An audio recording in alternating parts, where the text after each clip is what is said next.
No Papo Livre de hoje nós vamos falar sobre este livro aqui, A Morte da Morte, a possibilidade científica da imortalidade.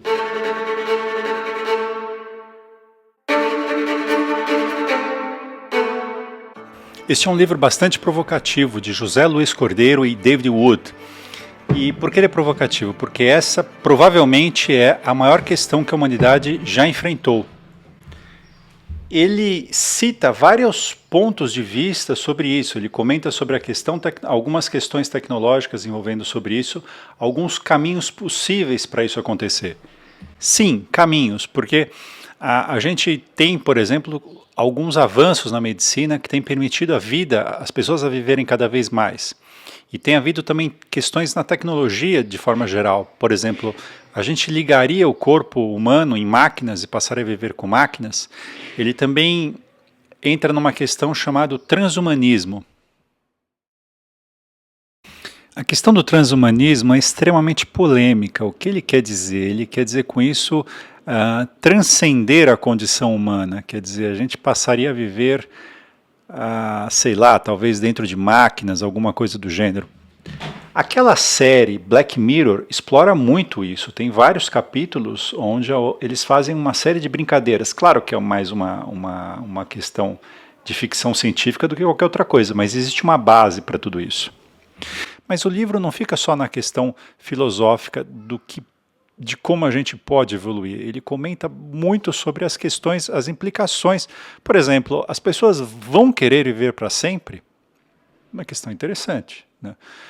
A gente hoje não tem muita resposta para isso. A gente acha uma coisa, acha aquilo, mas na hora do vamos ver, não sei. Um outro ponto também que ele comenta é que viver para sempre, imortalidade, não é o mesmo que invencibilidade. Então não é porque você consiga curar todas as doenças, que você consiga resolver várias limitações que a gente tem hoje, que você consiga resolver todas as limitações, né? Ou seja, você não vai poder pular de cima do prédio e se esborrachar no chão e sobreviver, tá? Você não vai virar um super-herói. Mas é uma questão interessante, não? E um dos pontos provocativos que ele tem no livro é, possivelmente, a primeira geração imortal de humanos, a nossa primeira geração imortal já nasceu, está entre nós já. Por quê? Porque ele diz o seguinte, que a medicina tem feito um monte de pequenos avanços. Então ela está fazendo avanços e as pessoas vão viver, sei lá, 1 ano a mais, 2 anos a mais.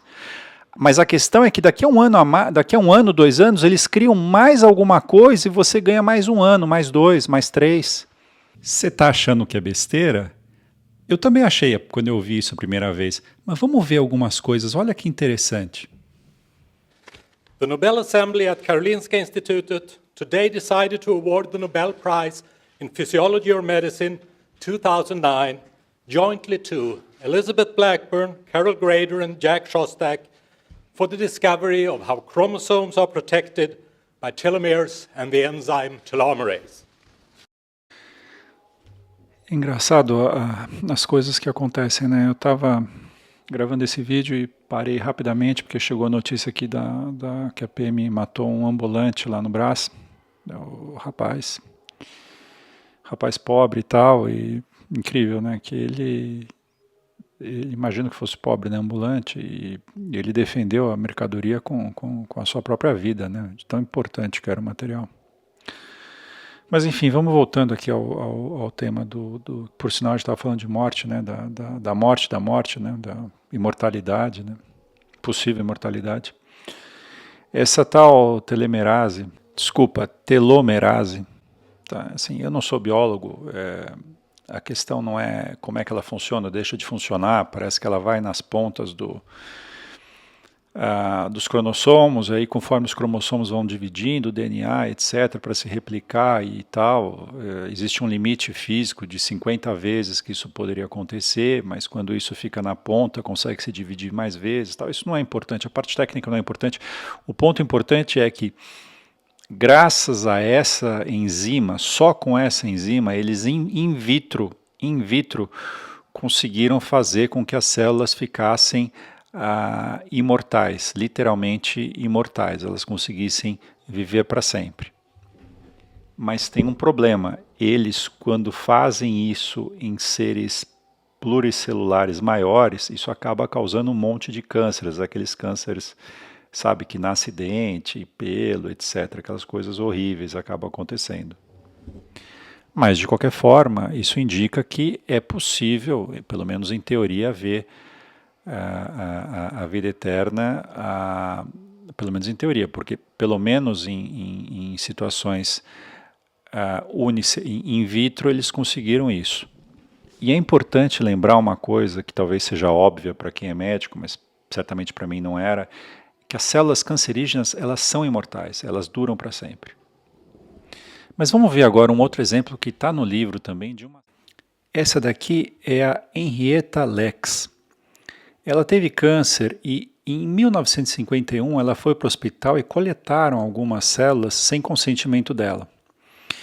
E perceberam que essas células elas ficavam se reproduzindo de forma indefinidamente em condições de laboratório. Foi a primeira vez que eles viram isso acontecer. Eu acho que vale a pena citar um outro caso, dá para fazer um paralelo com aquele caso do Olavo de Carvalho, que ele dizia que se usava fetos para adoçar na Pepsi, né, para adoçar o refrigerante e tal.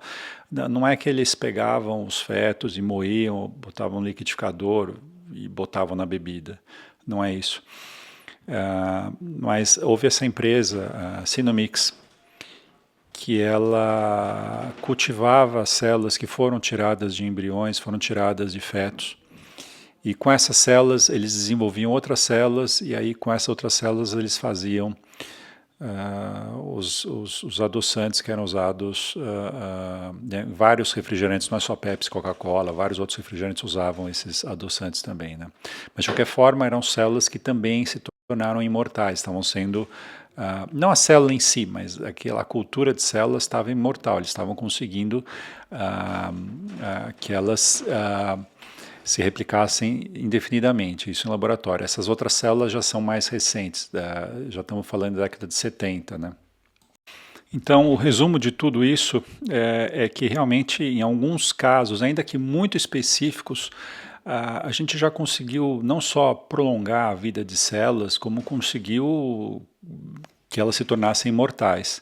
A gente ainda não consegue fazer isso, ou pelo menos não publicamente, com seres maiores, né, multicelulares maiores, ou como a gente mesmo, com pessoas, né, mas está se avançando bastante nisso, né. O livro comenta também sobre outras áreas de atuação, né, outras tecnologias, outras iniciativas, né. Uma delas é a criogenia. Hoje você consegue congelar uma pessoa, mas ou até animais inclusive, mas você não consegue reanimá-los ainda. Mas isso tem avançado bastante e o livro prevê que talvez num futuro próximo isso seja possível, né. Além, é claro, do transhumanismo que eu mencionei no começo do livro, né, que envolve essa coisa de você ligar máquinas nas pessoas, transformá-la meio em ciborgue, tirar a mente, talvez fazer um upload da mente para a máquina e tudo mais. Isso, o que torna esse livro tão interessante é que ele começa a abrir uma série de questões filosóficas, né, nem tudo são flores, né. Quais vão ser os impactos disso na sociedade? Quer dizer, uma sociedade onde todo mundo viva para sempre, vai ter espaço para todo mundo na Terra? Existe essa coisa, eu não sei nem como é a palavra em português para isso, mas que é o trade-off. Trade-off é o que você perde quando você ganha alguma coisa, quando você vai fazer uma mudança. Vamos supor, vou fazer um exemplo muito idiota. Você tem um carro, tá certo? Aí você vai mudar aquele carro para um carro melhor. Tá? Pô, você tinha um carro simples e trocou para um carro esportivo e tal. Existe um trade-off. Tá? Qual que é o trade-off? Sei lá, a manutenção do carro novo é mais cara, o carro novo, talvez a roda amasse mais. Então, não é difícil você ter uma situação onde você só ganhe, entendeu? O trade-off pode ser que outro produto é mais caro. Né? Então, porque se na tua outra escolha tudo fosse sempre melhor, não existiria as outras escolhas mais simples. No geral, eu diria que é um livro muito bom. Tem um pedaço do livro que eu realmente não concordo nada, que ele fala sobre falhas de mercado e tal, e eu tenho a impressão que ele meio critica Hayek aqui, tem alguns pedaços que ele critica Hayek e tal. Mas fora isso, eu acho que é um livro muito interessante. Essa questão filosófica, essa questão de... Porque isso é uma das maiores quebras de paradigma de toda... talvez a maior queda de paradigma... Bom, não sei se é a maior, mas uma das maiores quebras de paradigma de toda a história da humanidade, né? Até a questão da religião envolve, porque se você não morrer nunca, quer dizer, você nunca vai encontrar com Deus, né? Então são várias coisas para se perguntar, né? Várias e várias coisas para se perguntar. É um ponto aqui, por exemplo, que ele fala, né? Por que as pessoas não fariam, mesmo que você pudesse, você viveria para sempre. Então, um ponto que ele fala é as relações familiares, como é que ficam no longo prazo, quer dizer, talvez elas vão se deteriorando, né? Normal isso. Ele fala que talvez a vida se torne monótona, né? Uma vida de, sei lá, 100 anos é uma coisa, viver 500 anos, 1000 anos é outra coisa. Por mais que tenham coisas acontecendo novas e tal, talvez a coisa acabe ficando meio repetitiva, tal, né? Ele também comenta sobre doenças crônicas, né? Porque o fato de você curar a principal doença, que seria a morte, o livro tem muito esse ponto de tratar a morte como uma doença como outra qualquer. Apesar de, claro, isso é uma questão mais filosófica, né? Mas você não curaria todas as doenças. Então talvez o cara fique com algumas doenças crônicas lá o tempo todo e aquilo acabe enchendo o saco nesse longo prazo, longuíssimo prazo de, sei lá, 500 anos, 1000 anos, ou literalmente para sempre, né? Mas é interessante, é um livro muito interessante, A Morte da Morte. Ele é da editora LVM. Puta, eu gosto dessa editora aqui, hein? Tem muito livro bom. Bom, é isso aí, um grande abraço, até logo e nos vemos.